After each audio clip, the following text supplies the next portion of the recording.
Will Apple move iPhone manufacturing to the United States? And if they do, will the prices spike even higher? We're also spending some time augmenting reality with the Lenovo Phab Pro, and we're taking some time to really chew through your tech questions. So make sure you're charged and ready for episode 227 of the Pocketnow Weekly. This weekly podcast is where we dissect and discuss those gadgets that make our lives mobile, smartphones, tablets, and wearables. It's all the stuff you wished existed when you were a kid, and augmenting your reality often required the use of some kind of chemistry. I'm senior editor at Pocketnow.com, Juan Carlos Bagnell, blasting the signal from a very crisp, cool morning here in Southern California, joined as always by plucky podcast producer, Mr. Jules Wong out on the East Coast. How's it going, buddy boy? You know, mind-altering drugs, referring to them as chemistry. That's a very 70s term. You know, 70s of you. I'm not a product of the 70s, but I have an appreciation for the history of substances which have come before me. So, like salt. Exactly. Sodium and nitrogen or nitrate. Sodium nitrate. What is it? And NaCl. What is NaCl? Sodium? That's salt. That's All right. NaCl. That spells salt. Knackle. There you go. No, good times. We will not be continuing to talk about any sort of mind-altering substances for the rest of this broadcast. I know a few of my friends. You might want to take one after this podcast, though. We've been experiencing technical difficulties on both ends of this broadcast. We are not entirely confident. I don't even mean that. I mean, you know, it's after the first topic.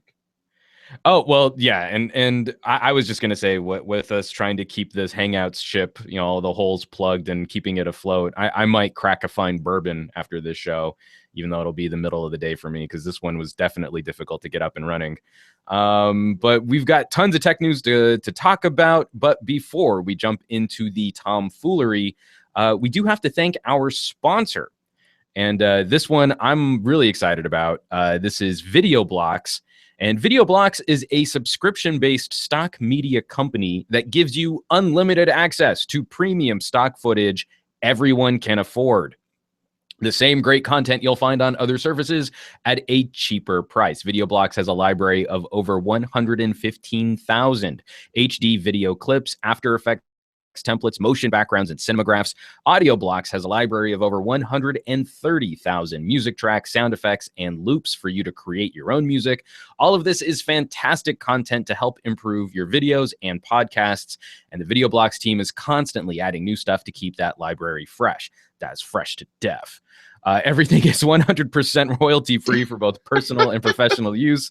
So even if you have to end your subscription at some point, it will not affect the copyright status of your projects. It's all yours to keep.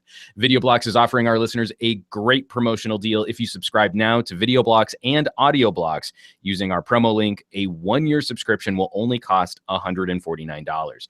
That's $100 off for our listeners. Check out what Videoblocks has to offer and take your content creation up a notch. Go to videoblocks.com/Pocket 2016. That's videoblocks.com/Pocket 2016 to score this deal. And we thank them for supporting the PN Weekly Podcast. We do indeed. No, this is actually, I know slow motion clips. We're always appreciative of the people who sponsor this podcast, but actually being a YouTube producer, a content producer, having worked in Hollywood on commercial projects, this one was actually pretty cool for me. I mean, going through the library at Videoblocks, I hadn't actually subscribed to their service before, but going through and seeing what they have now, it's a pretty great collection. And especially for those of you who are wanting to just kind of spruce up your own videos, your own projects, maybe you're trying to get something off the ground. There's a lot to chew through, and there's a lot of fun stuff to check out at Videoblocks. So I definitely Videoblocks, Audioblocks, and the whole thing about stock photos too. I mean, they just got everything. Oh yeah, and their stock photo site too. So if you go to videoblocks.com, they've got a trio of different services that you can subscribe to. So it's not just under one umbrella. If you don't have to subscribe to the whole service. and know that you're only going to be getting like After Effects templates. If you don't need stock photography, then you don't have to pay for that part of the service. So no, I would definitely recommend checking them out. And again, we thank them for supporting the podcast. Now, Mr. Wong, would you be so kind as to explain to people how they might get in touch with us for the show? Because we're going to be spending quite a bit of time this week on viewer emails and the PN Weekly hashtag. And it's important that we get your interactions and we get your questions in, or even comments, through the PN Weekly hashtag on Twitter. We will be looking at them live and reacting to them live. So make sure that you tune in and chime in as well. And if you do have any questions that you would like a little bit more depth, you can write to us at podcast@pocketnow.com. Any time of the year, 365 days. I mean, we're only going to be on the air for a seventh of that, so there's that. But hey, we can answer your questions whenever that seventh of a year happens throughout the year. True story. We already have because we are the Pocketnow Weekly. And the PN Weekly, if we want to be all hip and a breathe like the kids are doing, is I'm all about a breathe. So we already have a number. We already have a number of comments coming in from folks on the PN Weekly hashtag. We totally, I have it up and running, and I totally appreciate all the people that are using the live chat on YouTube, but it's just too much for us to be able to scroll through. And we did get this from Twitter follower Rena Chan. I think I'll stick with Twitter. It came from YouTube live chat, and it's totally NSFW there. Hashtag PN Weekly. You guys have already offended the delicate sensibilities of one of our Twitter followers on the YouTube live chat. Hey guys on YouTube chat, how's it going? Well, and also I would highly recommend checking out the Twitter feed for the PN Weekly hashtag, because Andrew Wallace at Phab Pro, he's a longtime listener. He is feeding us some of the best animated GIFs I think I've ever seen. And we've got Star Trek stuff in here. We've got Stargate stuff in here. We've got Jingle All the Way. I mean, he's got a number of really great questions that we're going to be tackling later in the show, but he always tags those cookies down. Put the cookies down. But he always tags each of his questions with a phenomenal GIF, and he'll definitely be getting more of our attention because I'm a sucker for a good sci-fi animated GIF. But we've got a ton of show to chew through, so let's kick into our first. We've got a special segment this week talking about the iPhone. We're sort of titling this "The State of the iPhone Economy, the Economic Policy Index as generated by Apple products." And this is sort of interesting to me. I'm going to try not to delve into my personal feelings about the political situation facing this country right now, but we do need to start examining some of the ramifications of business moves in this economy. And Apple is a tremendous index. It's important, especially with a president who has had very vocal opinions and campaign promises about China with the largest manufacturing partner that we have, that Apple has in particular. And it's sort of weird to be talking about Apple like this as being this worldwide, currency, or the thing, like an index. It's sort of like talking about the Big Mac, McDonald's, and seeing what they're priced everywhere in the world. Yeah, I mean, the health of Apple in this economy sort of is a way that we can gauge the health of the tech sector. And as we've seen, and we've talked about in numerous podcasts before, we do face some very critical positions especially in the mobile industry moving forward, as smartphones become more of a commodity, as sort of sales on luxury items like tablets have pretty much plateaued and are sort of on the decline in a lot of sectors. However, Apple is a very strong indicator of how the rest of the industry will move. And when we have people in our political sphere who are making very grand and broad statements about the world economy, and especially the how the American economy fits into the world economy, then we definitely want to be taking a look at that. But the first story, and it was covered, we covered it on Pocketnow.com, and there's a fantastic write-up. What was it? The MIT Technology Review. The first thing that we're going to kick off with is just this question: do we believe that we can really bring Apple manufacturing to the United States? Could we make an all-American iPhone? And this examination by MIT, this business examination, is a phenomenal read. I would highly recommend checking it out. But what do you think, Jules? Is this something that even makes sense for our economy as it currently stands? Is this a way to bring manufacturing jobs back to the United States? So let's start off with what has been talked about. Originally, we were talking about this with a Sharp executive addressing his alma mater and talking about how their displays, they could be made in the U.S. if Apple asked the company to. And we sort of speculated on how, well, if Sharp is going to be moving to the U.S., then why not Foxconn? Why not its parent company doing that? And lo and behold, after one election and one, crazy heck of a ride of a campaign, we have finally gotten just a little bit of more rumor-age from the Nikkei Asian Review, and that was with Foxconn and Pegatron. They were apparently approached by Apple to make a contingency plan for going to the U.S., manufacturing in the U.S. Now, Foxconn was apt to agree because pretty big business with Apple. They are the largest assembler of iPhones, and with Sharp, who knows what OLEDs can be down the line, maybe 2018 for them. Right. And then there is Pegatron, which is the second hand in terms of assemblage of the iPhone. And they declined because they didn't really want to think about having to increase costs and just skyrocket those costs to oblivion, because China is able to provide two things for these manufacturers, and that is cheap labor and cheap working, Right.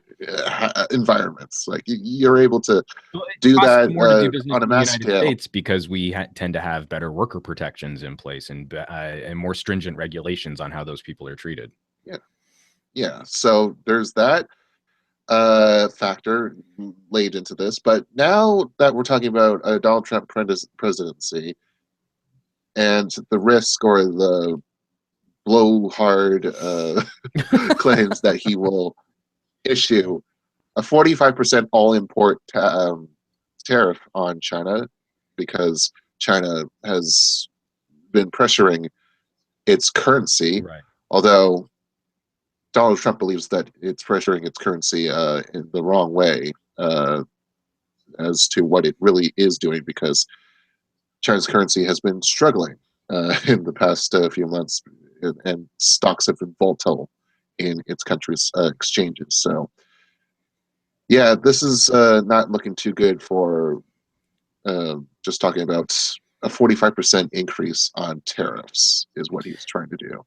Yeah, I kind of feel like a plan like that, if it were just enacted in some sort of broadsword style fashion, would probably blow up in our face. I kind of feel like, especially when he's talking about walking out of North American trade deals, when he's talking about, taking a tough stance on doing business with China and other political entities around the world, other countries, that any sort of large, clumsy move like that would probably cause a chain reaction of other responses that would ultimately not be in our best interest, especially when working in tech. I have to believe that if a company like Foxconn was seriously looking at tooling up in the United States, that a significant factor in that would be how much automation they could replace human labor with, which means we're probably still not looking at any significant increase in the number of jobs by bringing iPhone manufacturing here to the United States. Now, at the same time, we've already gotten a question, and this is actually going to be something that we're going to address here in our next story, but this comes from @ChattyBoy using the PN Weekly hashtag. And if we move to the United States, wouldn't a made in the USA iPhone hike up the price significantly? And we do actually have some numbers on some estimates on what that might mean for a base model iPhone, and it's not looking pretty. So we're talking about maybe in terms of bill of materials, and that usually isn't the best indicator of things. We're talking about $230 or so for the iPhone 7. If changes were to go into effect today, and the next iPhone would have to be either made somewhere else, perhaps it would bump up the end consumer price of the base model iPhone to somewhere around $749 from its $649 right now. Okay. US, if you were to go to the US, maybe, well, that could top out at about $849. For just the And regular bottom of the barrel normal iPhone. well, Yeah. pardon me, excuse me. The chart says here $749 for the current price of an iPhone 6s Plus, which a little weirded out by that because it's a couple of model years out of date now at this point. But Right. no, it's 1 year out of date. So yeah, I'm curious to see how price pressures would go up just for new things, because new components tend to require more investments, more upfront investment, more immediate costs in incurrence. That's I don't know. I mean, because yeah, I'm sitting next to an almost an $840 Pixel after taxes. I don't know that a base model iPhone, as it starts to creep up to that price point, really makes any kind of economic sense for Apple. And that's sort of also assuming that I mean, it's going to be part that, it's going to be part reality, because I mean, it depends on what they want to do, right? It's margins above costs. And when costs are going to go up because if Trump decides to take tariff action on this, and it's as bad as he says it is, although some say that you can only pull off 15% tariff at any given, flat tariff on all imports from China at any given time, it's still going to increase costs by having all those components ship over between China, and then having those iPhones ship over to the US for final proofing and all that stuff. Oh no. So I'm sure what'll happen, Jules, is we'll just make everything here. We'll make everything about the iPhone great again, and it'll be all made in the United States, and where we don't have access to mineral rights or specialty materials or any type of really fancy electronics, we'll just do it here, and we'll make it out of clean coal. Yeah, that's how we'll do it. The next iPhone will be carbon. Literally. I understand. Yeah. Diamond pure pressed. Carbon glass. It's going to be great. But until that happens, because huge, it's going to be the best iPhone. Trust me, I know iPhones. I've basic used infrastructure iPhones. will take 4 or 5 years at the very, very least to build up. Come on. Do we know what phone Trump uses? Is he an iPhone user? He is so based on like tweet analysis, his handlers use an iPhone while he uses an Android. We don't know. Wow. So maybe this is like part of his grand design, in that he's he wouldn't mind an economic pinch put on Apple for that kind of well, I mean, what's good for Apple is good for the rest of the economy, because right, but that maybe if he's an Android user, maybe he's thinking, like I can curry some favor with those South Koreans. All the other Android manufacturers do business with China and have to deal with all that too. It's not like we can, like, maybe like a lot of Chinese manufacturers are starting to deal in the U.S. as well, and they're only just starting. So having such a big roadblock. I just feel like maybe Trump is impulsive enough. They'd be like, I like my Galaxy. Let's see if we can hurt Apple. Like, I don't know. I have no idea. This is terrible political commentary, and I apologize profusely for our listeners and sponsor this week. But speaking of Apple in China, sort of flipping the script here from what might happen with the USA-made iPhone, we are getting reports that there are a number of complaints about iPhone 6s and iPhone 6s that are bricking in China. And I don't know that we've seen any significant issues where Apple products have been bricking here in the United States. We did have a story on Pocketnow about the ongoing lawsuits over touch disease, which you can definitely check out on pocketnow.com. But Jules, what do you make of this situation in China? Could Apple manufacturing actually be dropping the ball on one of the largest markets that we know Apple is trying to crack into right now? Apple has definitely had its challenges in China before. We've talked about iBooks and iTunes movies having been removed from the App Store, actually, in China because of censorship issues, and Apple has kowtowed to the government to make that right and to continue doing business in China to serve what they believe looks to be a very robust middle class that's still growing. And well, this is this is all back to what China wants to do in terms of being able to spike the economy and to not be just deal with the rest of the world, because their imports have been dropping in price. You could get a ton of steel cheaper in some cases as a ton of cabbages, which is kind of insane to believe.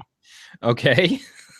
So I mean, there's a whole lot of screwed up in the Chinese economy that really needs addressing. So, but if Apple wants to take advantage of that as best as it can, then it will need to fighting for its interests, and it's going to have to avoid making too many moves out of China in terms of the manufacturing side, and making too many price increase or too much of a price increase, because China is already paying a 20% premium, right, iPhone usually, and if Trump wants to make this go back around, with the imports, the import tariffs, we could say $1,000 iPhone, and less and less justification of issues such as, these battery readout issues are kind of terrible. Apple, you should do something about that. Well, we might not even have that. We might say, no one's going to buy your iPhone now. Well, and also I think just in a larger sense, because we've been talking about, obviously this has been a hot topic because of phones like the Note 7. But one of the issues that's facing the iPhone in China right now does seem to be this problem with power readout, power management, that the phone will shut itself off at around 50%, that you can still charge it, that you can still kind of use it, but that the phone isn't reacting as expected or reacting properly. And I really do think that this speaks to a larger issue in the industry, not necessarily with any one manufacturer, but as we depend on these devices more, as we pack more technology into them, as we keep fighting for these thinness metrics, which make zero sense to me. And I think for a number of our listeners, they probably agree, like, it doesn't matter if you have the thinnest possible phone, if it shuts off when you reach 50% charge. That we really do need to start balancing what kind of technologies go into these devices against how we're going to power them, how they were going to recharge them, and the longevity of the battery cells that we're putting in there too. I referenced it before, and I'll see if I can dig up the link again. But there was a great study done during the whole Note 7 fiasco, where a lab went and tested an internal battery that was sealed versus a battery from a phone with a removable back. And it was significantly easier to rupture and explode the battery in the sealed phone, and because there was just less protection in there. I mean, yeah, we save some space by not making that battery removable, but that seems to come at the expense of durability. And so as we're all walking around with these potentially explosive devices in our pockets, I definitely think it's something that we need to examine, even when they're not exploding or the batteries aren't seizing and expanding, getting puffy. And I also think we're there's a little reaching bit the of limits favoritism. No, I think there's a little bit of favoritism going on in terms of Chinese perception of foreign brands such as Samsung and Apple, which have both received public reprimands by government agencies. And Xiaomi and the home brands, Huawei, Right. they also have their own problems sometimes. And sometimes it gets a little too systemic, or it's there are how should I say this? The sample size of these incidents gets a little worrying sometimes, Well, and and we don't see as much government interaction with that. There's not. It's just, oh well, those darn Americans making sure that they're fleecing us, well, not uh, not doing anything to help us. Great job. yeah, well, and I think that home team mentality. Again, I mean, we get a little stuck in some tribalism because every time I want to say like, oh, hey, let's just take these devices on their merits, something comes along that reinforces a stereotype that. Or a preconceived notion, like when we covered loosely on the site about blue phones that were sending information back to China Yeah. with identifiable user information. And you're like, I can't tell you the number of people where I've shown someone a Huawei and I've said like, oh yeah, and this is this and this, and it's a Chinese manufacturer. They're trying to make inroads in the United States. And the joke that just seems to be the knee-jerk reaction for people who aren't super into tech is, oh, so it's like the Chinese spying on you, got all your info, and it's going to report back to China. And you're like, yeah, sure. And then blue comes around and like actually reinforces that point. So it's going to make my life more difficult when I explain the differences between different Chinese manufacturers. Very Yeah. disappointing aspect in that regard. But let's get kicked through the rest of these Apple stories real quick, because like I said, we've Sure. got a ton of stuff to talk about this week. And as we're going through the last of these Apple stories, let's actually see if we can tag these two together, because I think they lead directly into each other. So we're already Sure. getting numbers on the iPhone 7, that the sales numbers, that the overall goals that Apple put out there for sales, the iPhone It's 7 kind might of not be just living up to those numbers. external analysis, basically. I mean, with all Right. these financial investment services, they're like, okay, well, we estimate based on the supply channel in this case, and we're going to extrapolate that sample into a 95% confidence, and then blah blah blah blah blah. I wish I had more jargon to throw in there so that I could make The this a synergistic little bit paradigm more shifting.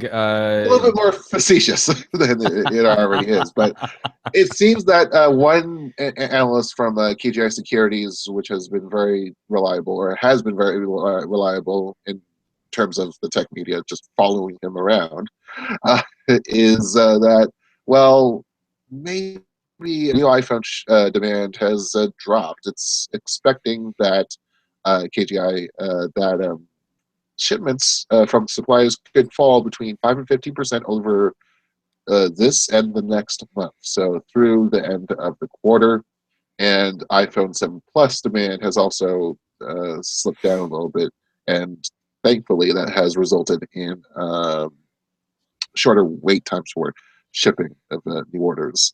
But having that happen, it's we don't have hard numbers to say anything because, Right. So and I would especially always take this year. this type of analysis with a grain of salt, just But because. especially this year, because inventory, Apple has made clear that they have had a hard time trying to keep in stock the iPhone 7, especially the iPhone 7 Plus. That has been a killer grip Yeah. on potential sales maximum. So it's definitely a worrying uh, thought. And in terms of how it actuates in numbers, because we are talking about them trying to beat out revenue estimates, which I believe is at least $76 billion. All right, so there's that. They have 74.78 million as their last sales record for iPhones. That was last Right. year. So yeah, we're gonna have a So fun really, time trying to because see of how these this horse race ends. manufacturing issues, I'll be really curious to see what the next fiscal quarter is going to bring as Apple tries to catch up with some of these back orders, especially the iPhone 7 Plus in black. That definitely seems to be one of the most difficult phones for people to get a hold of. But again, like we led off this section on Apple as it pertains to the economy as some sort of index, I think this notion of Apple being able to consistently outgrow or outpace previous fiscal quarters and previous fiscal years, especially when I think we can all look at the iPhone 7 and say this is great refinement.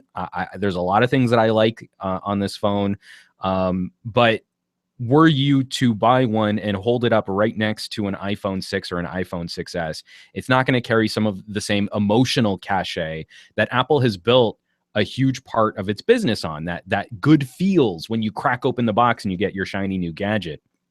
So or not even that, it's Apple, and you tend to buy it because you know it works and has worked for you before. Even it's no, that's true. It was that new shiny thing maybe 10 years ago, but now it's just So I want to give Apple fans some credit, though. A part of that, though, is if you keep someone on the hook with, say an Apple fan was like a diehard Apple fan, and they get the new iPhone in the new color every year. So from the iPhone 6 to the 6S, they get the rose gold. From the 6S to the 7, they're trying to get the black. The longer you keep that person on the hook with manufacturing delays, the more their current iPhone is still doing the job just fine for them. And maybe they decide to wait until an iPhone 7S or an iPhone 8 or something like that. That this generation of iPhone will feel a little bit more like an SE model, not like a new number model. And that's actually, I think, one of the things that's putting just a little bit of a crimp in this strategy is you can't get that gratification when you want it. The rational brain starts to take over. Maybe I don't need to spend $700 right now. And then that's a bad place for Apple to be in, with so much of this purchasing being motivated by emotions, not necessarily the rational brain. Well, maybe there's that. I mean, if I want instant gratification, I'll go to 7-Eleven and microwave a little rice-a-roni. And that would be like something I could do. Really? You went to the rice-a-roni? Better than that, just go to McDonald's or fast food. Yeah, okay, whatever. But what I like, even hardcore tech nerds, like, we're talking to a very diversified audience in terms of income, and this purchase is sustainable. And sometimes, you end up in situations where your new phone or your whatever phone you have isn't serviceable for much longer, and with these waits stacking up into 10-12 weeks, that is pretty unacceptable. Well, and even for Apple users, you've got a stronger option in the iPhone 6S.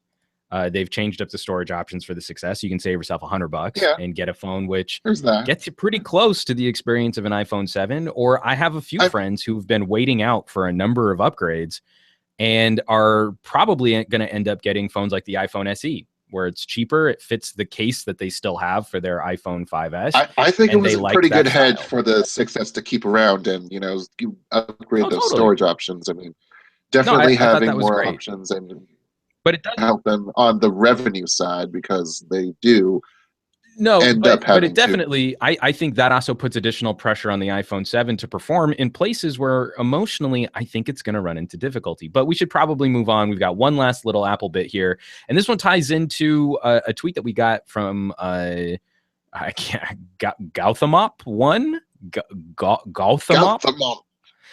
This is using the hashtag. Hearing rumors that the next year iPhone will only include OLED in the Plus model. What's your take on that? Dividing the iPhone 8 and the 8 Plus, maybe the smaller iPhone will have an LCD, the larger iPhone will have an OLED display. We're not entirely sure, but we do have some word on a trio of devices. We're coming back to this rumor. It didn't pan out for 2016, but KGI, again, we're sourcing KGI in another story here at Pocketnow, that potentially next year we'll get a trio of devices, and one of them perhaps being this mythical super high-tech platform device with no home button, all screen, practically zero bezels. And how likely do we think this is to happen? And what are your thoughts on Apple switching up screen technologies?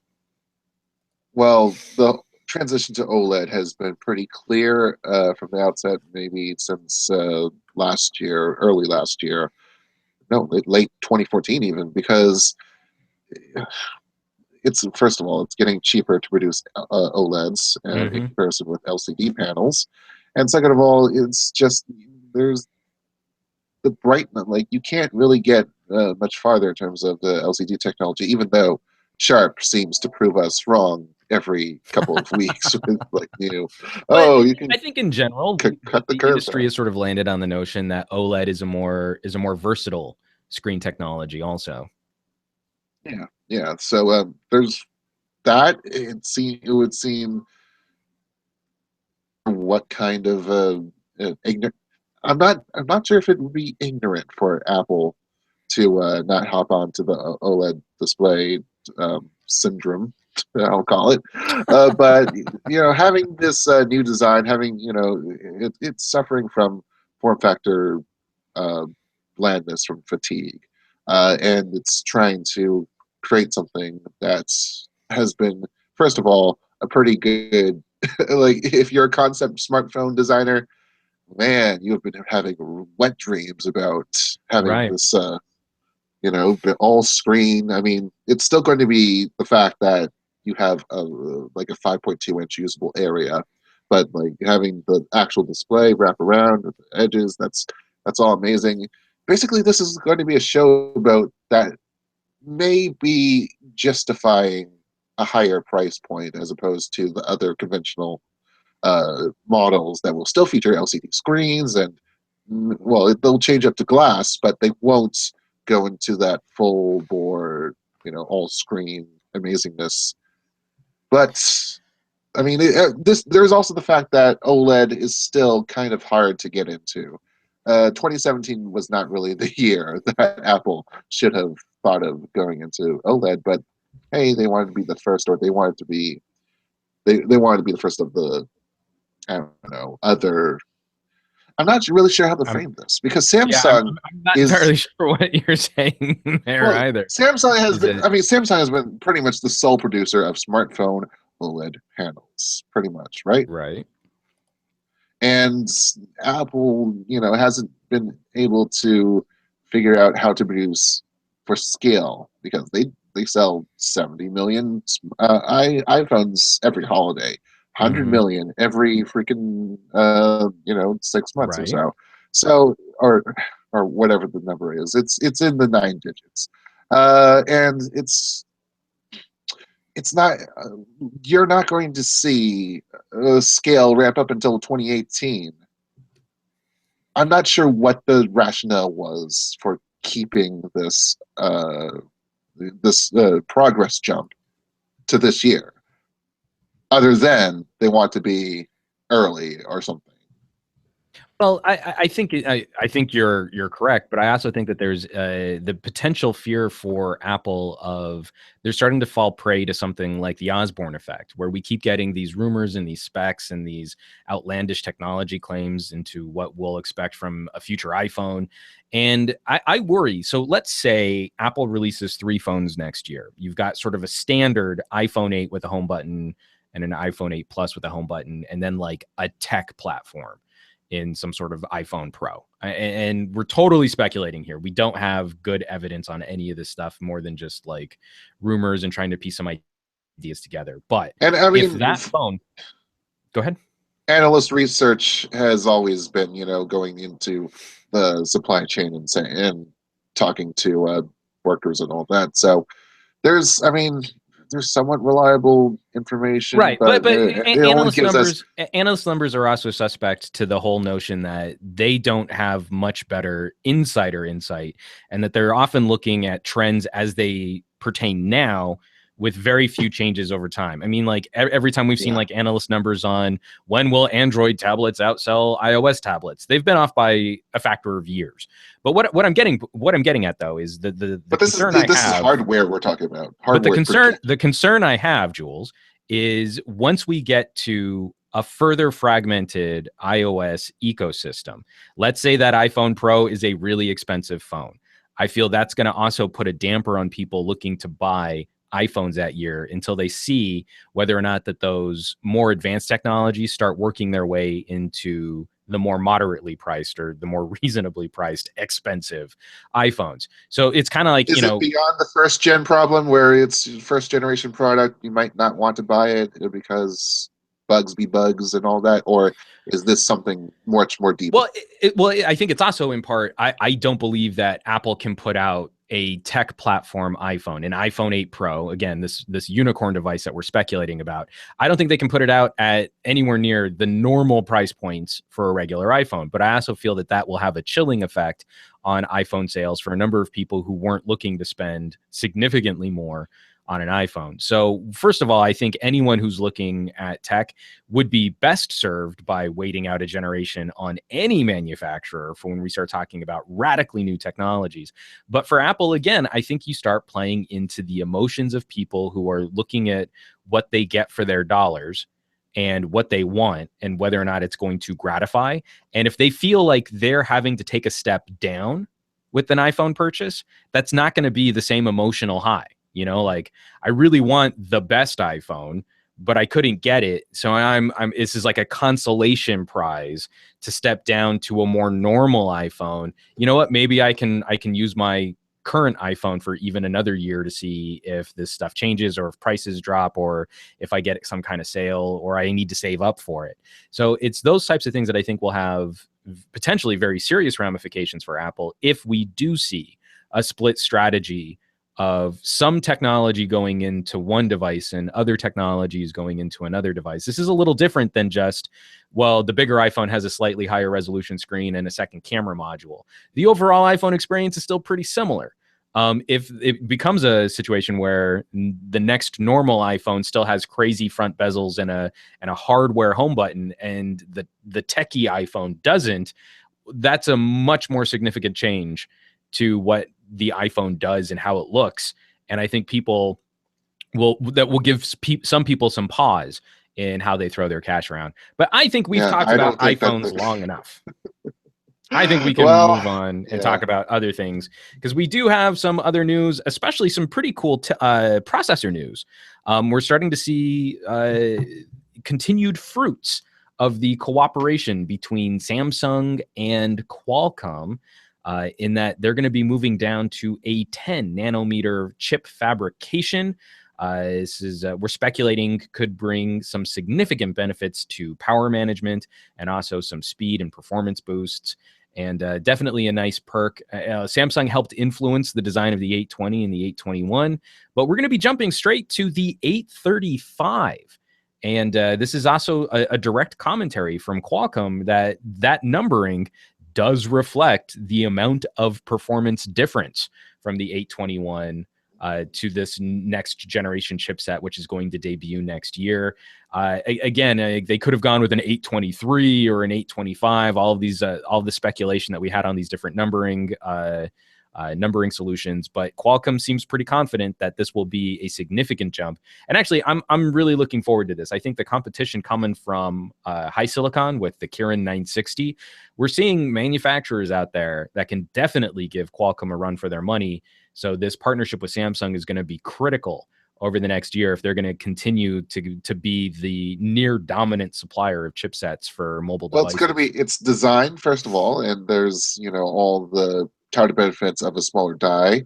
But there's also the fact that, it takes two to tango, because Qualcomm has been receiving pretty good order numbers, and Samsung, it seems, they have plenty of split interests. They have their own Exynos processor. They have Qualcomm, and they might not be able to take much more because they have other foundries for other things. TSMC might have to be called in, contracted as well, and they're also producing Apple's A chips. When we get to the point where that we're talking, it's great to see the designs. Execution matters at this point, and I'm not just talking. You could always point to a chip gate, having with the A9, where it was Samsung and TSMC, and there was this slight performance gap that everyone will hop on. That you could make the argument is sort of like an accumulation effect, where it's a small, like 2% difference or whatever the heck, but takes over a long time to accumulate, and it just ends up being worse off experience overall. There's that you risk even with one singular design, and then there's also the fact that money. It's dealing with money. That's the end of things, because you're talking to two the things. the end of money is the death of all things, really, when you think about contracts and everything. But yeah. it. So there's that in terms of negotiations between TSMC, Samsung, and Qualcomm. Now, I think this is probably going to be one of the better partnerships for both of these companies. Like I said, I think we've been seeing like Apple looking at Intel radios for iPhones. This is a situation where Qualcomm definitely needs to take some of these smaller players seriously. We're not looking at an Intel AMD kind of battle here. We've got a lot of players that are looking to step up into this space. But moving You right know along, how many players are stepping up into the Andromeda space? that's what I was just gonna move to, Jules. It's like you're reading from the same prep list. Rundown available at Pocketnow.com. Anyways, Bam. we're hearing about the quelled rumors, or the quelled notion of Android and Chrome OS coming together to form this thing that we're calling Andromeda. And while we didn't get any word of it during the Pixel event, there was like very hype talking about Andromeda debuting at the Pixel event. It hasn't, but we're still expecting, first of all, a tablet from Huawei, the so-called Nexus. It's also gone by another alphanumeric code name of sorts. Mm-hmm. And that's supposed to run Andromeda supposedly by the end of the year. We're talking about end of proper testing, and that battery life is great on this device, but we don't know much more about the software itself. In terms of seeing that Huawei tablet that should be by the end of the year, going into how development works for a much wider release coming fall of next year, maybe Q3, maybe Q4. There's a whole bunch of factors that are going into this, such as machine learning in terms of notifications, Mm-hmm. because places these days work, if not work, then school or personal, or maybe you're a tech nerd like us. Hello, Pocketnow readers. There is just, when you go into Andromeda on one device and you go into another, the software knows what apps to show you notifications of and when.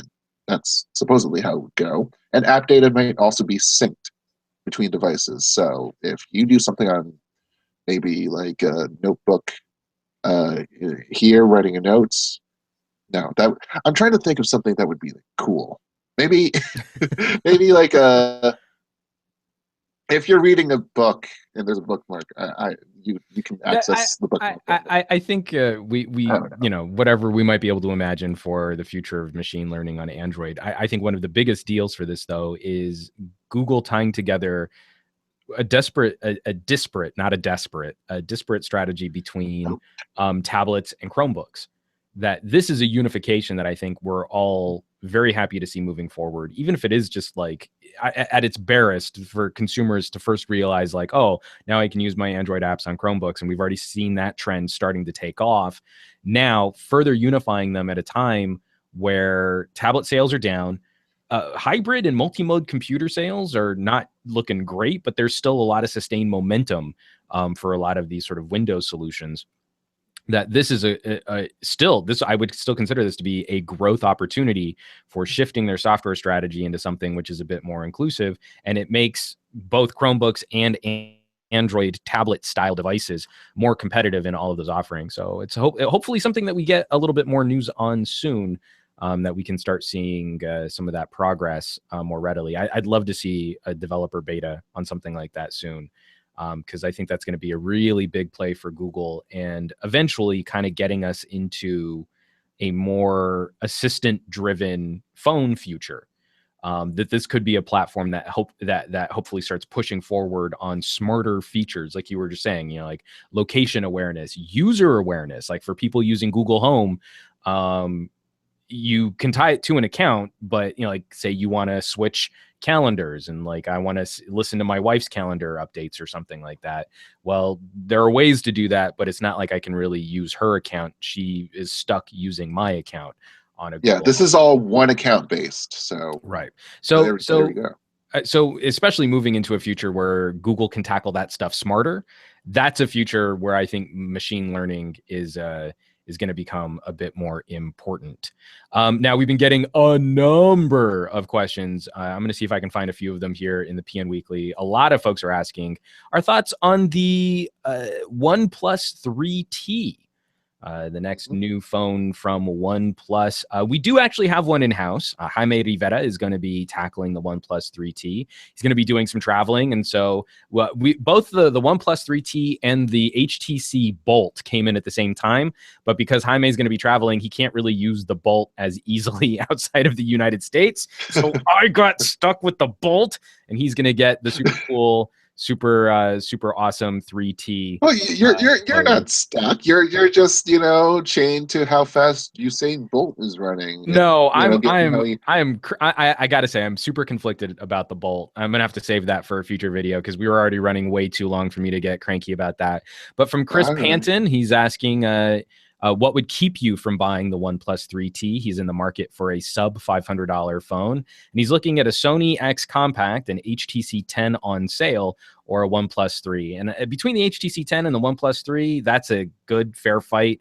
I'd maybe walk away from the Sony X Compact right now, just in terms of what you get bang for buck. Sony is definitely a premium priced option, and I think you'll get more stuffs on a OnePlus 3. Also from Dominic Nizinski, he's also asking OnePlus 3 thoughts. And if we have one yet, we will have some coverage on the OnePlus 3. We're on Maybe that's what the T is for. That's what the T is for. Thoughts. The thoughts, or I was going to say the OnePlus 3 Ts. No, we're on a somewhat strange embargo. So how OnePlus is opening this up, it seems like they really wanted to favor some fan usage, and we want to play nice with how they want to release the information on this phone. So they've put out their press releases, and we do have a unit in-house that we're starting to crack into, but we won't be able to share some of that information until a little bit later. Once the proper embargo for the phone lifts. But we are working on it. We will have some coverage on that phone. I'm probably already giving up a little too much information there. So now someone's going to go and tweet this, and I'm going to get in trouble. But initial reactions, I mean, I think a lot of you, from looking at the press photos that have been put out, this is a refresh.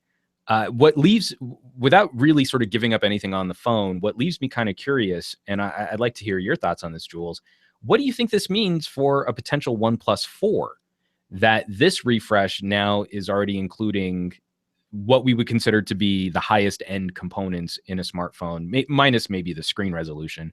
So what do they do to shake that up? Does that mean that we get a OnePlus 4 with an 821, a Qualcomm 821, and a Quad HD display? Do we get a return to a OnePlus with an SD card slot so you can add more storage? I mean, yeah, they're kind of maxing out what they can do at this sub $500 price. Well, I mean, we're talking about OnePlus's second release of the year. We had two releases, although they weren't as iterative. There was a OnePlus 2 and OnePlus X last year, and they were totally different, targeting different markets. This one is just a refresh for the sake of a refresh because it was available and the price was sort of right. And they're going to replace the OnePlus 3 in terms of sales in North America and Europe. So there's that. Usually their flagship releases are in the middle of the year, so the market for components would work in the middle of the year after all the OEMs, the main OEMs, get their parts and start delivering their phones. So who knows how they're going to work out? I mean, maybe no, Jules. I want you to speculate. So according to Jules Wong, and I want everyone to quote this on Twitter. According to Jules Wong, the OnePlus 4 will have a quantum processor with an 8K display and a quad camera arrangement using 1-inch Panasonic sensors and a 10,000 milliamp hour battery with quick charge 12.3, which draws so much power from the grid that the phone will brown out Brooklyn, but it will charge 97% in a picosecond. So that's what's going to happen with the OnePlus 4. You heard it here first, folks. Jules Wong with the scoop. OnePlus 5, dude. OnePlus 5. And it will have a neural link interface. So even though it has the 8K display, everything's going to go in through your optic nerve anyway to save on battery life, because no one wants to increase screen resolution, because everyone's afraid of battery life, even though there's very little evidence to support that resolution will actually tank battery life. Citation needed. I'm saying, you know, with the tricks that we have at our disposal, you can take a phone like the Sony Xperia Z5 Plus Pro, whatever, the 4K display, and it got better battery life than the OnePlus 3. So, hey, let's talk about T-Mobile. Deutsche Telekom is looking like they might not sell T-Mobile. Give me just the bullet point on this, because I don't think we need to spend a lot of time on it after all of the Trump discussion that we just engaged in. They're not in the mood. True story. No, with all of the geopolitical unrest over the American election process, it looks like they're not going to be trying to push a T-Mobile sale as readily. In fact, it looks like they're just going to look for content providers, kind of like how AT&T partnered up. Yeah, it's kind of a weird new world, as we keep trying to point out in this election. It's fun. So the ongoing saga, you know, I've never understood why T-Mobile, Deutsche, I can't say that, Deutsche Telekom has been so aggressive in trying to sell T-Mobile when the last couple of years they've been on the rise, but maybe them pumping the brakes will lead to some interesting. I mean, it took a couple of years to prove, like 14 consecutive quarters of growth is pretty good. And also, but it took all that time. It took all that time to, you know, hey, and like even like CEO of Deutsche Telekom, Tim, I can't pronounce his name, but he said, hey, we're kind of worried about what John Legere is doing. So this is because these crazy so deals disruptive, because he's a maverick. Support the customers. Yeah. So yeah, there you go. I love it.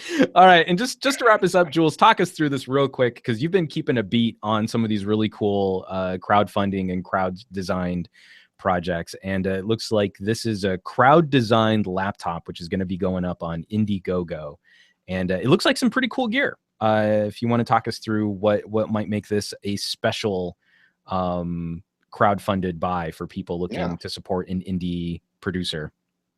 Yeah, so these guys from Finland called Eve Tech have actually gone through and have finalized their plans to get pre-orders up for the Eve V, which is a 10 convertible laptop, 2-in-1, whatever you want to call it. It's a Microsoft Surface competitor, you could say, but it was designed in part thanks to its customer, or not its customers, but a community of forum users that have been pretty persnickety about how each aspect should go. I mean, they don't have, for example, they don't have the best cameras because that's not really a priority for those customers, but they have the keyboard has an awesome big trackpad and, you know, compact keys and a nice display and also great sound. So that's what they're claiming. They're also claiming 12 hours of normal use for battery life, 40 watt hours, we'll see.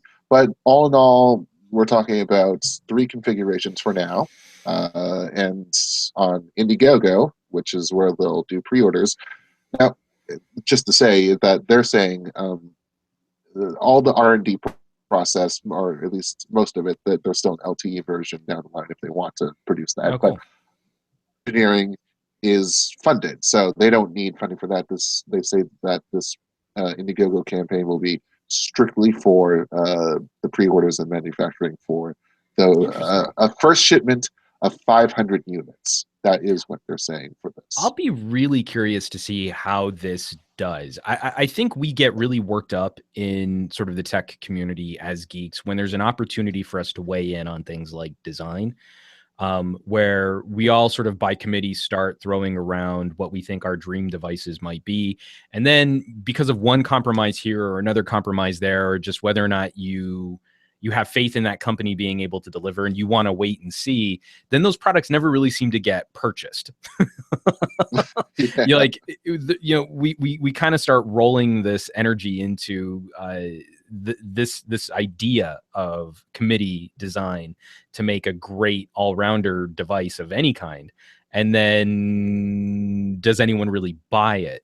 Yeah, I was pretty happy about Eve Tech being fairly, I'm not even sure if this is the right term, but socially conservative in terms of making sure that this is what people want and that people are invested in the building of the product and the buy, and then they go ahead and buy it. When they haven't revealed the prices yet, so but I mean, there was, I think, in their Ask Me Anything on Reddit, Right. they actually did one with a Microsoft crew from Finland. It was somewhere in the range between €900 and €1,800, but yeah, we're going to have to see about that in terms of finality. Everything starts Monday, 6 a.m. Eastern and 1 p.m. Their time. No, definitely one to keep an eye on, and thanks for putting that one up, Jules, because I like sort of the notion of a crowdfunding site really being used to launch a product which might not have had the resources or the exposure. Like, I wear a Pebble, but I think their crowdfunding strategy is kind of pants. It's a company that's mature enough; they should be able to just do their own pre-sale. They shouldn't need to piggyback on what was it, on a Kickstarter to get their pre-sales done. This is a company that does seem to be playing the game right, so I hope they find some success there. But we're gonna skip over. We were gonna talk a little bit about the Phab 2 Pro. We do have some questions about it, how it works as an actual phone.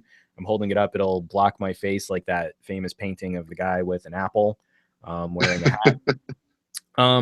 We're gonna table this. You'll be catching our full review on this soon as we go through using it. I am very impressed so far with the augmented reality capabilities of this phone.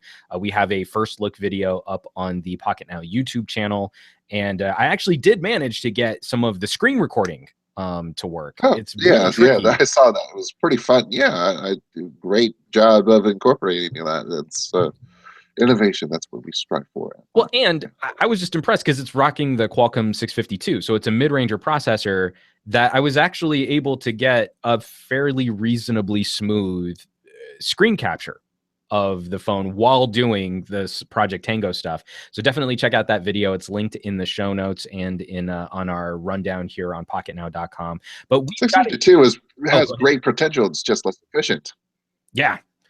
Well, and just the fact that it's giant. So I'm hoping that future Tango devices don't require this much real estate to pack all of these sensors and cameras and stuff. But with the whole trend being towards putting multiple camera sensors on phones anyway, hopefully we can just piggyback on that trend and then add a couple depth sensors, and that could be the next stage of Project Tango going forward. But we've got a ton, a literal ton, and I say literal as in the new dictionary definition, which can also mean figurative, ton of questions and emails and tweets, and it makes me really upset that I didn't say a figurative ton when I said literal. And we've had a bunch of it's a literal figurative ton. So I'm gonna go through some of these tweets real quick here. We're gonna do sort of a little rapid fire Q&A. So from Andrew Wallace at Fat Produce, PN Weekly, how do mid-tier processors perform these days in terms of camera performance when compared to higher end processors? And I think the most immediate answer to that would be they perform well, but they're obviously going to fall behind in a number of metrics. I think what'll be interesting to see is whether or not we get the further hardware optimization for CPU and GPU control over things like the camera. So I'm very positive looking at processors like the Qualcomm 625. So the 617 is getting a little long in the tooth. The 652 is kind of a detuned 808 or 810 series processor from last year. The 625 is the newest Qualcomm mid-tier that does incorporate, I think it's the 14 nanometer die shrink, but it has proper support for UHD video recording. So at 30 frames per second, it's able to process that information reliably well. I think the first phone that we got to play with that had that was the Huawei Nova. And the video quality is pretty good. Good 653 in action, because we have some of those phones already in progress. So yeah, I'm really hoping we get our hands on those. But I think that's going to be the interesting split. Is traditionally what was sort of like a true midpoint processor. And I wonder if the 650 series will still continue to be like just the refresh of the year's previous high-end processors. So like if a 653 is really like a detuned 820, you know, like those weird division lines that Qualcomm has like kind of shifted around some of their processor tech. I think the true mid-tier offers acceptable performance, but I think you're going to have issues with things like ultra slow motion modes. I think cranking to 120 frames per second becomes a bit more difficult when that CPU really starts cooking. The speed of HDR processing will probably be affected, and your burst modes will probably be affected also, where if you want to do just those sort of iPhone style runs where you need to burst 100 photos for some reason, the mid-tier processors are going to be more difficult to achieve that kind of performance. Well, I mean, there's always MediaTek. Well, and I wouldn't put it past. I mean, like High Silicon stepping up with some sort of Kirin solution. The Kirin 950 wasn't a champ for things like UHD video, but this 960 is performing a lot better on the Mate 9, and so maybe by this time next year we'll be looking at a better mid-range strategy. But I wouldn't. One of the great things about Huawei is that they're willing to circulate their high-end chips among more of their phones, even though that they rely on Snapdragon for lower-tier phones sometimes. Even the Honor phones, like they have had pretty good 955, I think, for the Honor 8, I believe. So they're willing to make sure that everyone gets a little bit of a high silicon action if they choose to. If they choose. And then this is from @Boudry, hashtag PN Weekly. Is the HTC 10 in the same league as the Pixel? I'm looking to buy a phone. What's the deal breaker? Love the show channel review. Oh boy. So this is tough. I like the design on the HTC 10 better. I think the audio is phenomenally better. The speakers and the headphone playback on an HTC 10 are top notch, and the Pixel speaker playback was adequate. The headphone playback was pretty disappointing, especially at the price points. But then I think you can flip it where I like the fingerprint scanner layout better on the Pixel. I think the camera performance is definitely a step up on the Pixel if you shoot mostly in auto modes. If you take the time to tinker in manual modes, I think you get a lot closer with the HTC 10, but ultimately I'd probably still give the general camera win to the Pixel, unless your unit has some of those really significantly bad lens flaring issues, then maybe it flips back to the HTC 10. And they're both about the same when it comes to water resistance. So he also adds price notwithstanding. That's a really tough call, and it all comes down to what features of a smartphone you're more apt to use. If you're a run and gun photographer, you just like that quick, pull it out of your pocket, take a quick snapshot in HDR mode and get on with your life, the Pixel's probably going to be the better jam. But if you spend your entire day with headphones plugged into your phone, then I would walk away from the Pixel and move towards the HTC 10.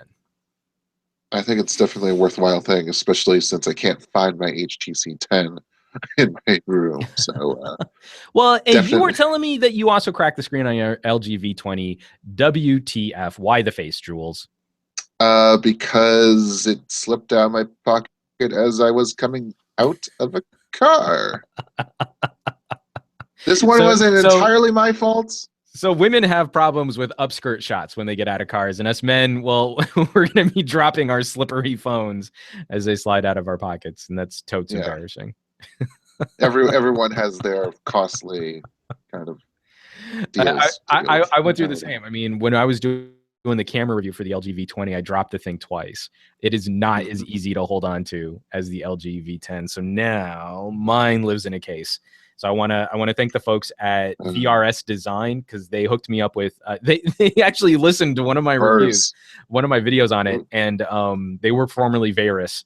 VRS Design, they hooked me up with a case for the V20 and for the Pixel, just so that I would be able to hold on to the phones better, and they have little kickstands so that you can prop up the phones. And I mean, like, you know, cases aren't necessarily the most exciting thing to cover in terms of reviews and stuff when you're going through a ton of different phones, but I was super appreciative that someone took pity on my case strategy for those two devices, which I think are kind of hard phones to hold on to if you have little hobbity hands like I do. I'm still waiting on my repair part to come in. It's going to be $200 or so to get in, but hey.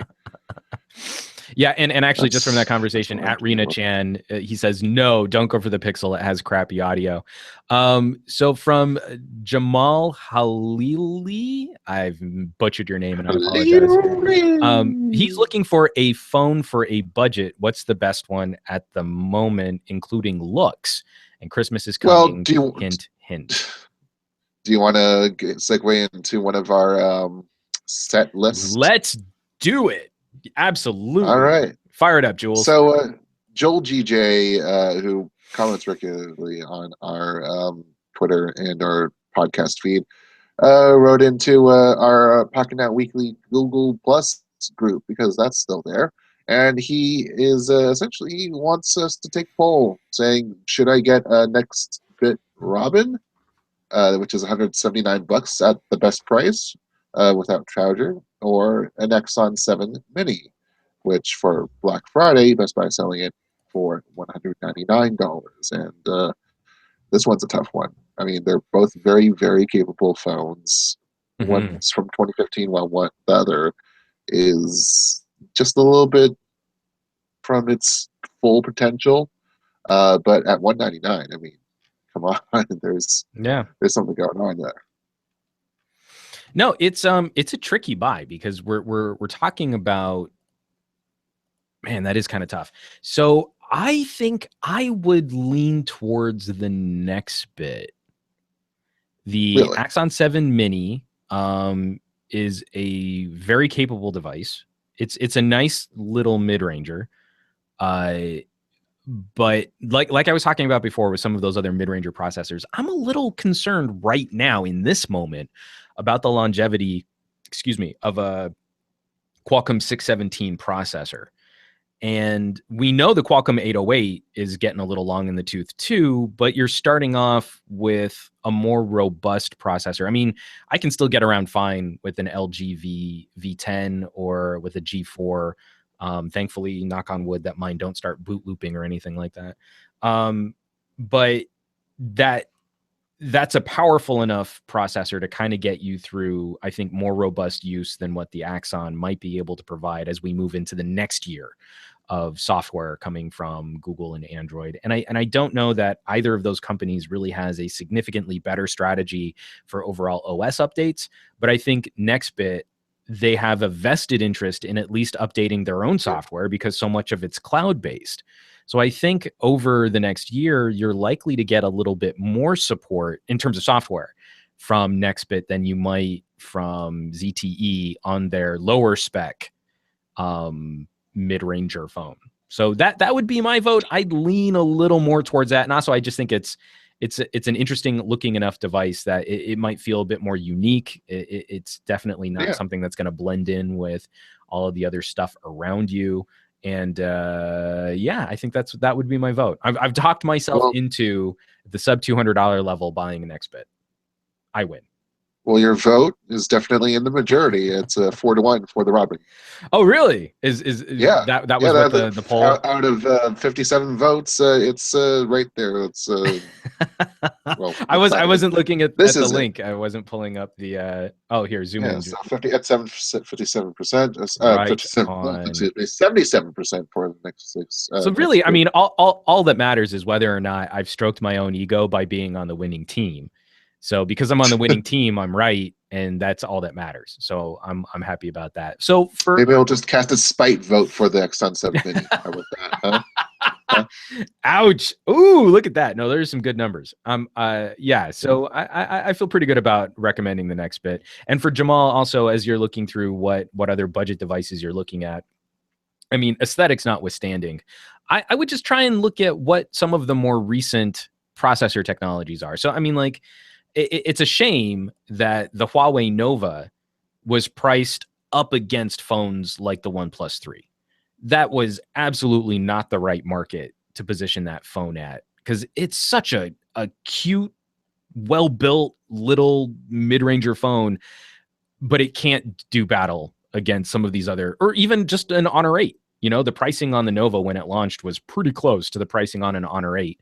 And if you're looking for a unique device, it's so far been the Honor 8 and the Pixel are literally, and literally, not figuratively, literally, are literally the only two phones people have asked me about in public this year. Any other phone that I've carried out in public, people don't pay attention to, but I hold up an Honor 8 or I hold up a Pixel, and I think it's something about shiny blue that people are like, oh, is that a case? Or, oh, no, that's the phone. And they want to know more about that device in a way that even a new black iPhone doesn't generate much discussion. Those two phones have actually, I mean, even from like, I'm checking out at the grocery store and I've had a couple cashiers like, oh, what's that? I mean, not that they're so impressed by it, but that like, I've never seen one of those before. What is that? The glare from bouncing off the phone's surface into its eyes. Especially as I'm holding up the phone, because that's how they scan, you know, membership cards and stuff like that. Yeah. So I'm shoving this phone in their face anyway, and they at least want to know what they're being assaulted by. Real quick before we hit another email from Rena Chan. Oh, this is from @Rena Chan using the PN Weekly hashtag, commenting about Quad HD and UHD displays and battery life. And I think he's agreeing with me about some people's concerns about higher resolution impacting battery life. We can change the rendering resolution to ease the GPU. The panel consumption doesn't make as big of a difference. And that's exactly one of the points that I like to bring up is we have these different ways to scale. So when you don't need all of the pickles of a UHD display, you can dial that back and have a more reasonable screen resolution. But when you want to fire up VR, or you just want to put the phone a little bit closer to your face for looking at photos and videos, you can go native 4K. I don't see any evidence to suggest that moving to a 4K display over a 1-year generation cycle, as we improve panel manufacturing, as chipsets get more efficient, that it would be a significant draw on battery life, in the same way that we moved from HD screens to Quad HD screens. And now many phones with Quad HD displays are outperforming similarly spec'd phones with HD displays. So I'm still on board. I have not had anyone properly convince me that this is going to be a disastrous move. And I want it. I want 4K displays. So let's do it. Boom. I win. I think you'll do fine with like a 3-inch 720p display. That's great. Well, I pulled out. What is it? I found my first generation HTC Touch Pro, which had what is it? I wanted to say it was a 3-inch VGA display. Yeah. So I remember getting into visceral debates. I had a family member who was super into the first generation iPhone, and it has twice the resolution of the iPhone in a smaller display. So I'm saying, you know, like everything's going to be crisper, text and fine detail is going to look better. And he turned to me point blank. This is when it first on. He's like, what do you even need all that resolution for? You're never going to use it all. Wow. And we're having this debate today. Wow. I mean, like, when people are like, oh, 1080p. Oh, you need all those dots on a screen. I can't see them when I hold the phone way far away from my face. It looks fine. And you're like, okay, I get it. You're fine. It's okay. It's okay. Just breathe. Just breathe. It's okay. So, moving right along. Let's tackle another one of these emails. Do you want to defend the G5? Do you want to help Grant Butler out? Because this is a long one. I'll try and shorten this. You want me to shorten it? Yeah, definitely. So Grant sent in this great email. Unfortunately, we can't read all of it, but give us the nuts and bolts here, Jules. So basically, he just chastised the media, the tech media, for how lukewarm the LG G5 reviews were, and says that it has great construction, great antenna design, because it used a little gap in between the midsection of the phone, and then there's also the modularity portion of it, which was fairly intelligently implemented, especially when it comes to repairs or to if he breaks a module, well, he'll get a new one, and then that's it. Dual camera design is pretty good. Great build quality, he says, design, and a fantastic screen. LCD, he thinks, is better than OLED as it doesn't fade or have screen burn. But that's his own experience coming into play because he has had plenty of that on his OLED devices. And also, in terms of sticking a piece of paper into the gap between the module part and the main body's phone, we had that kind of an issue, that design issue, where you could do that and it looked ugly once you couldn't unsee it, basically. Right. I just think it's reviewers trying to be picky and leaving a gap there on purpose or whatever. Such a non-issue. People moaning over the iPhone 7 hub. All phones do that if you hold a microphone up to it, like all phones bend if you apply enough pressure. And while it's a little disingenuous on some parts, because there have been cases where you have a microphone and the iPhone 7 was audibly humming from a table's distance away. There's that. It's always YMMV because it's £299 contract free, whereas everyone else is £600 plus. It's every bit as phone as they are. So it's a pretty good compromise. Although there's a lot of market forces behind that to make the prices happen, but hey, it's worth it for him. So, I mean, again, I guess we just want to be careful here. I'm trying to pull up, Jules, while I'm rambling, 5 costs in the United States. Is it still in the United States? Well, I'll just say that I believe we had a pretty good score for the LG G5 in the first place. Right. We're trying to see T-Mobile. It was in the high 880s or 8 point whatever's because we do it out of 10. Right. And if we go into say today and go into T-Mobile, let's buy an LG G5, and we see that it pops up as a $500 phone, which was actually pretty comparable to what it was for the LG G4 at this point. Right. Well, I think the G4 around this time was already starting to crack into that sub 500. I mean, like there were so many sales where you could pick it up for like $425 with a leather backplate. Right now, if I pull it up on Amazon, it was depreciating. That's the thing. That it was depreciating, unlike the Galaxy S7 Edge, which retained its value a lot more aggressively. Right now, I'm looking at Amazon for an unlocked LG G5 with a US warranty, so an actual proper US unlocked G5, and Amazon selling it for $570, which I think is probably still a touch high, especially given the pricing that you can find the G5 at internationally. So to address your concerns, one of the things that I really try to be careful with at Pocketnow when I'm producing review coverage is not to say whether or not a device is worth it or not.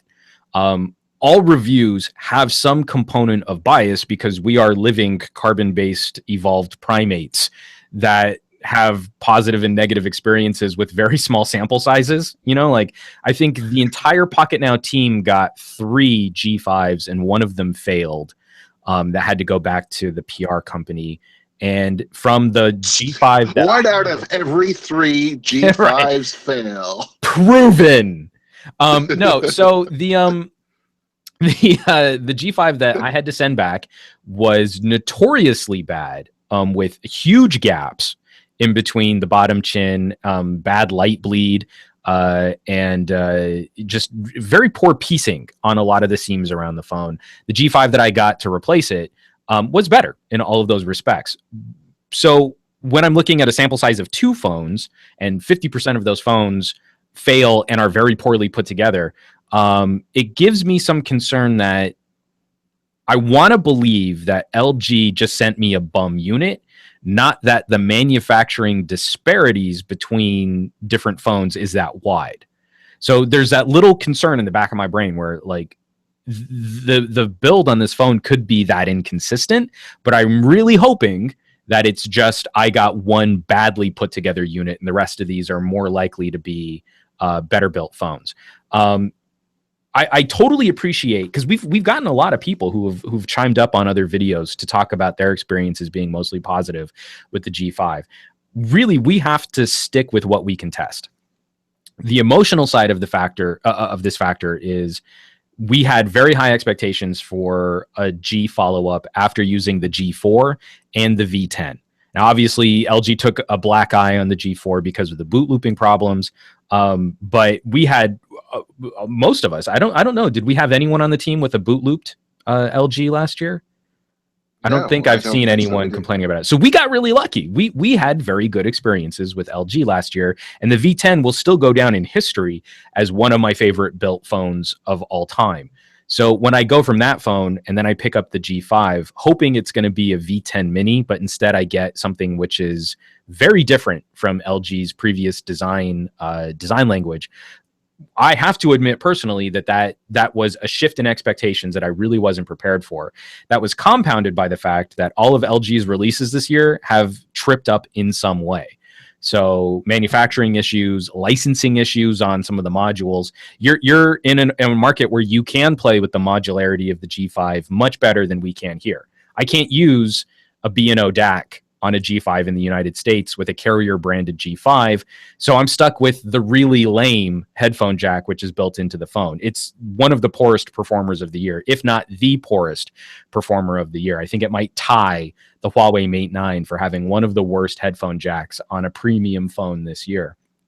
So that's already a smudge there. I miss having the camera controls from the V10. I don't see any reason why the software couldn't have been included on the G5 to include that. And then we add in some of those manufacturing concerns, and we have to be careful with how we talk about these devices for our audience. A number of people are using our reviews to sort of verify their purchases. You know, like, I bought this thing and I want to know that other people are saying it's good, and they're coming to us for that kind of verification.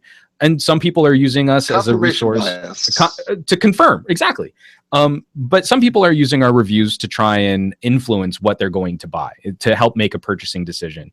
And so all I can do is test and share my data and share my experiences and put that information out into the ether.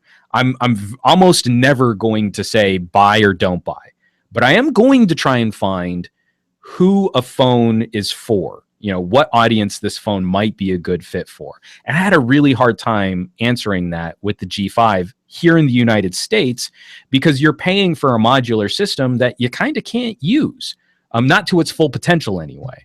So if you're going to spend that much money on a premium phone, you want to be getting everything that you pay for. And for every bit of testing that we could perform, we were a little disappointed in the screen. The screen resolution is great. Some people are going to have that debate back and forth. I tend to prefer AMOLED displays, but LCDs are definitely not deal breakers for me. But screen brightness is kind of a deal breaker, because I live in Southern California, where I'm apt to use this phone in really bright sunlight, daylight conditions for most of the year. So things like that, those are all going to be those personal experiences which might affect you or might not affect you, but I have to share them because that's actually what happens to me when I use these devices. So it's less that I really feel like the G5 is a no buy, don't buy it. But with all of the data out there and the number of options that you have at your disposal between the $400 and $600 price points, depending on what features you care about, the G5 might be a perfect fit, or there might be other options which will fit your lifestyle better at even lower price points. I think this has been a great year for that $400 price point, and it's a tricky concept to sort of wrap around all of the different nuances of how we go about examining and reviewing a gadget. But I never want people to feel like we're just taking a shot at one of these companies. We have to spend a lot of time with every single phone we review, so we don't want it to be bad. We want it to be good, because we have to spend so much time with it. So when that's our bylines next to the review. So I mean, we have a responsibility to you guys as a just publication to viewer. Speaking of reviews, and speaking of $400 phones. Julia Child, not the cook apparently, asks us. The chef. Will the chef. Yeah, the chef. Not the chef. Cook. Come on, some galley cook. Julia Child is the premier chef. She's the French chef. How dare you? She worked at my station, WGPH, great station. I see it all the time. Will we be reviewing the Asus Zenfone 3 Deluxe? And I believe that the SKU she's asking has the Snapdragon 821 on it, and I could guess that the answer is no, because we're probably too late on the out of the gate in reviewing that, first of all. And also, we're going to be reviewing the OnePlus 3T in terms of anything, in terms of reviewing something that is a Snapdragon 821 bench testing thing.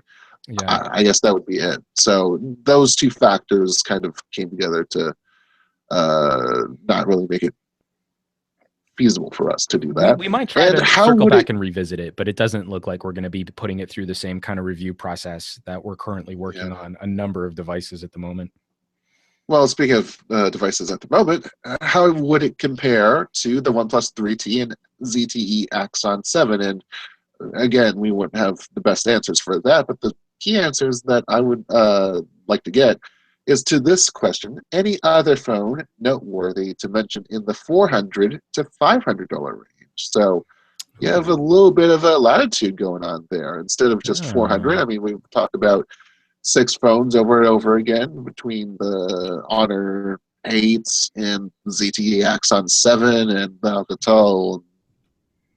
It's just there are a bunch of these phones, but we've not really heard of something going on to maybe like $499 or something. Yeah, so like at least this year. Right now, you know what? I'm going to try and pull something up. But right now, the $500 price tier, I think, is one of the worst places to deserted. Be. Yeah, I think. Man, I'm really trying to rack my brain on any other phone. I mean, other than the OnePlus 3T, that exceeds the $400 price point, but does so in a way where I feel like you're really getting something special for spending more than what you would on an Axon 7 or on an Honor 8, or even on an iPhone SE. I think the one phone that I would put into that category would probably be the revised iPhone 6S. The more I kind of spend time with iPhone 7s, and the more I kind of play around. Start at like a $529 or something? I want to say I thought the base model iPhone 6S with 32 gigabytes of storage was $560, but I could be wrong. I thought it was just $100. If you can get if you can get it for refurb, maybe you could bring that down to just below 500. Right. That's what I mean. Is like that would be one of the few I think you would start playing in that territory where you're really getting, I think, something kind of special. But that's more an Apple ecosystem. You're getting something kind of special. I don't know, man. I'm even just having a hard time thinking about what phones are properly in the sub $500 territory, because the Axon 7 was supposed to, well, not the Axon 7, the original Axon was $450, and it did okay, but it sort of had to face off against $300 phones that year, and now we see a confluence. I'm using the word confluence too much. A convergence at $400. Like, what the heck makes it so great at $400 instead of $350 or $450? Like, where's that going? I don't know. Is it just because of component demand? Hey, this Snapdragon 820 is $100, and the rest of the phone will take at least another 100 or so to make. Let's just decide that this is the margin that we'll accept. Okay, so let's play this game. I'm at B&H because I'm properly stumped. At $499, they still have the Nexus 6P in stock. That's not a bad option. I'm a little worried by any Qualcomm 810 powered chipset moving forward. But if you were going to get a Qualcomm 810 powered phone, that would probably be the top pick. They have let's see, it's the Galaxy Note 5 That wouldn't necessarily be a bad play at $499. It's the only Galaxy Note that really matters at this point, right? And kind of interesting that they're because it started out where the S6 Edge Plus was actually more expensive than the Note last year. They have the S6 Edge Plus for $479.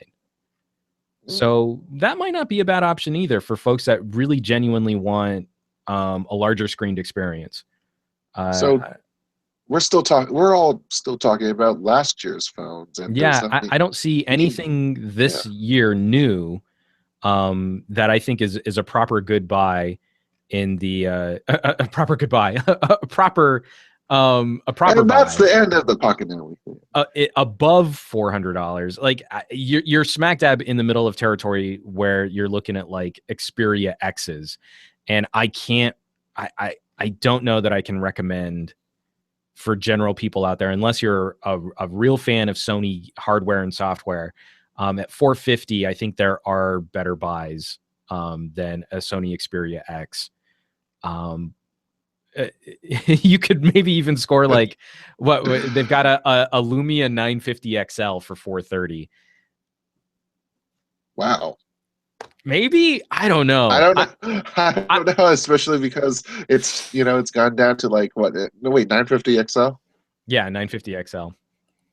Okay. I am properly stumped. I hope someone can drop us some cool comments down below this video, because I'm racking my brain, and I think most people are going to be better served by sticking closer to the $400 price point for a lot of this stuff than creeping up, because I can't find anything that I think would be a reasonably good buy without taking compromises like last year's chipsets or no SD card expansion or and less internal storage with that SD card expansion. So I'm gonna tap out. That was a good armbar of a question, and I don't have a good answer for you.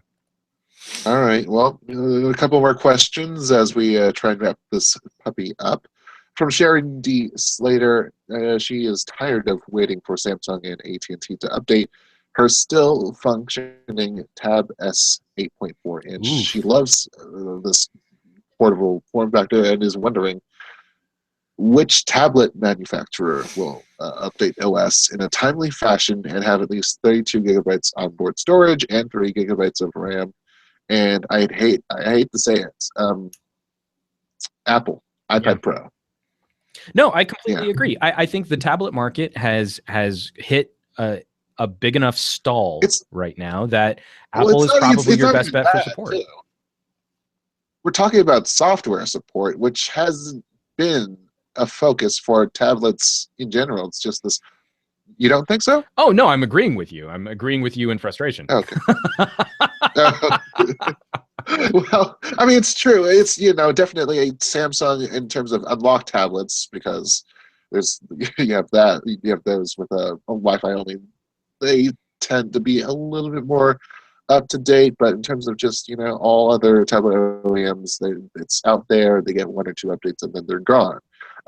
Apple, that's the most assured, and with cellular compatibility, you're also assured in that aspect as well. So, sorry to say it, but $1,000+ if you want to keep things going like that as they are. Well, the only other thing I would throw in there is if you're fine walking away from cellular compatibility, cellular features, you could consider a Windows 10 tablet. Some of these multi-mode, some of these flexible systems might save you a little cash on not buying an iPad.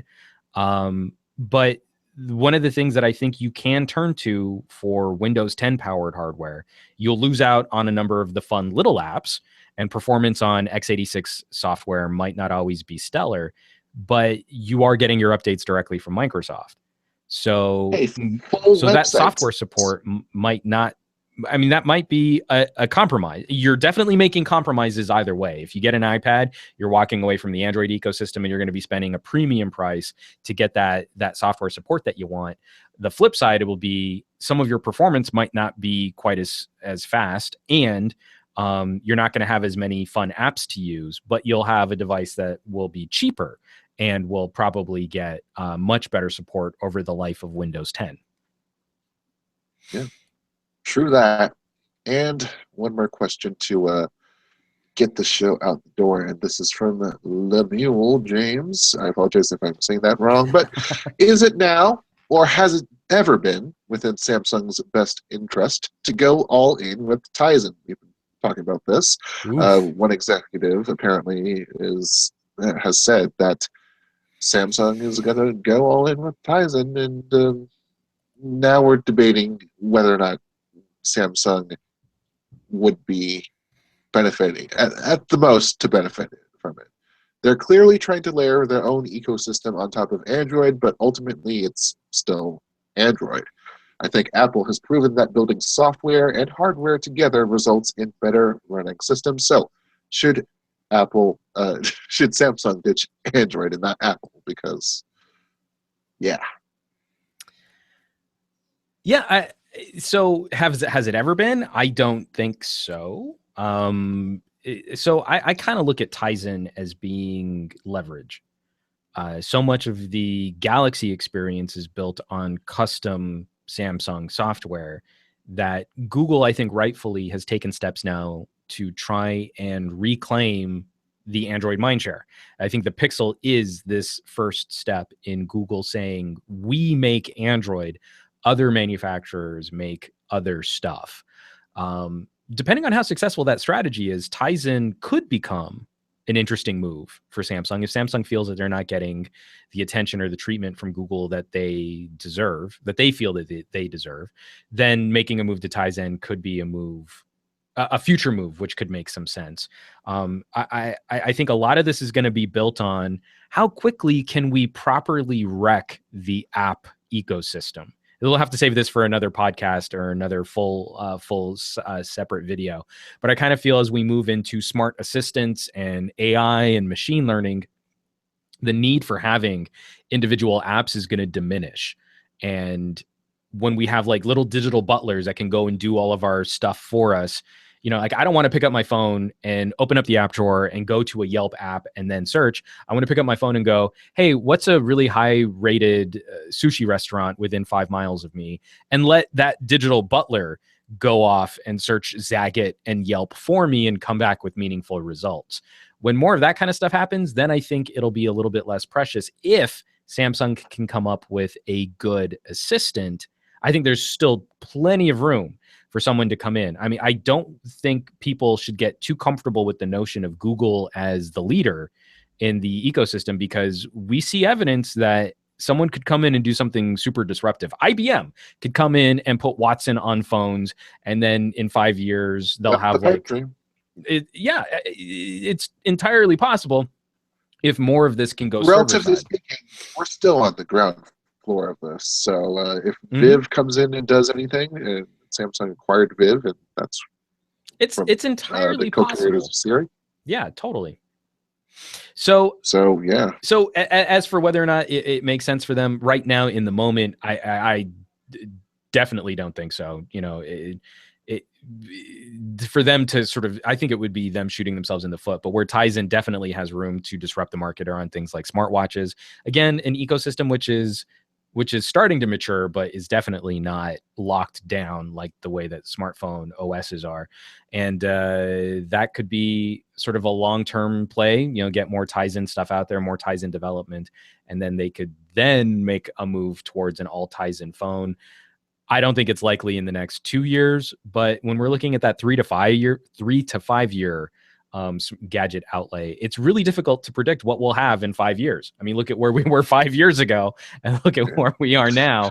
And this stuff is accelerating, not plateauing when it comes to the services side of the technology equation. So, Jules, I think we can wrap this puppy up. Let's put a fork in it and then put on a spit too. I'm hungry for some pig pickings. I'm starving. And also, this is like the last little shout out from the PN Weekly hashtag comes from Dante. Can you please tell Jules not to wrap up puppies this Christmas? Tongue sticking out emoticon, which is why I said we can wrap this puppy up. Some good stuff. Also, I've got a plea for anyone who's still watching this or listening to this podcast. I recently got to join the folks over at All About Android. This was a big deal for me because I've been a huge fan of the This Week in Tech, the Twit podcasts. I'm a huge fan of Tech TV, Leo Laporte, Patrick Norton, all of those fun guys. So to be able to guest on one of their shows was an honor and a privilege. And right now, they do their app arena where they vote on apps that people bring to the table. And the guests have been winning. And my app that I brought as a guest was Cyberlink's Power Director. And it's got a very tiny lead. If people can go out there, go to bit.ly/AAA vote 292 and vote for Power Director. Boy. I want to secure the win for the guests and the All About Android app arena. And I thank them for allowing me to join the show. But let's wrap up this repping the crew here. And repping the whole Pocketnow crew. So, folks, there you have it. Another episode of the Pocketnow Weekly has come and gone. The show is ending, but the conversation continues on Twitter, where you can find Jules as @PointJules, and I'm humbly at @SomeGadgetGuy. Pocketnow is around the web on Twitter, Instagram, Facebook, Google+, YouTube, and our home site, pocketnow.com. Shows like this can't exist without your support, sharing the weekly with your friends who love mobile technology, and by dropping reviews on iTunes, Stitcher, Google Play, and wherever podcast reviews can be left. Once again, we want to thank this week's sponsor, Videoblocks. Almost forgot the name. I was looking at their page. Videoblocks, a service that I am actually very excited to be using, especially for improving the look of Pocketnow videos moving forward. But of course, we wouldn't be here producing the show if it weren't for our listeners and subscribers who have kept us on the air since 2012. The Pocketnow Weekly will be back next week with all kinds of delicious technology goodness. So make sure you tune back in. Woo!